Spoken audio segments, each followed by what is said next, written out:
చేసినటువంటి ఏదైతే విమర్శలు వాళ్ళందరూ కూడా తీవ్ర ఇబ్బందులు ఎదుర్కొన్నారు. ఈ నేపథ్యంలో రాష్ట్రం కూటమి ప్రభుత్వం వస్తే రాష్ట్రానికి మంచి రోజులు వస్తాయని చెప్పి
అందరికీ నమస్కారం.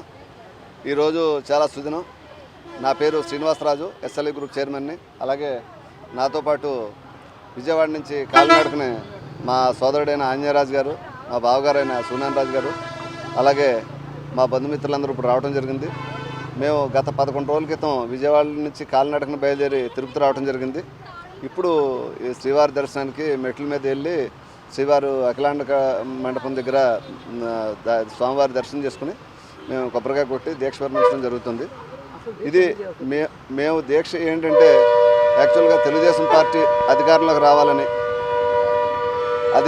తెలుగుదేశం పార్టీ అధికారంలోకి రావాలని, చంద్రబాబు నాయుడు గారు, లోకేష్ గారు అధికారం చేపట్టాలని, వారు అధికారంలో ఉన్న 15 సంవత్సరాలు వచ్చు, 20 సంవత్సరాలు వచ్చు, ప్రతి సంవత్సరం కాలినడకన తిరుపతి వస్తానని మొక్కున్నామండి. అంతకుముందు గత 5 సంవత్సరాలు మేము పడ్డ ఇబ్బందులు కానీ, శాండ్ దొరక కానీ, లేకపోతే రకరకాల ఇబ్బందులు కానీ అవన్నీ పోవటం, బాబు గారు రావటం, మాకు శాండ్ వచ్చేటప్పటికి ఇప్పుడు టన్ను 200 రూపాయలకి ఇవ్వటం, అలాగే మిగిలిన వాటిల్లో కూడా జీవోల్లో కూడా చాలా మంచి మంచి మార్పులు తీసుకురావటం, ఈ మధ్య నాలా లాంటి కొన్ని ఇష్యూలు కూడా సెటిలైట్ చేయడం జరిగింది. దానివల్ల మేము చాలా హ్యాపీగా తిరుమల రావడానికి 2వ సంవత్సరం రావడం జరిగింది. గత సంవత్సరం ఒకసారి వచ్చి వెళ్ళడం జరిగింది. ఇది 2వ సంవత్సరం అండి.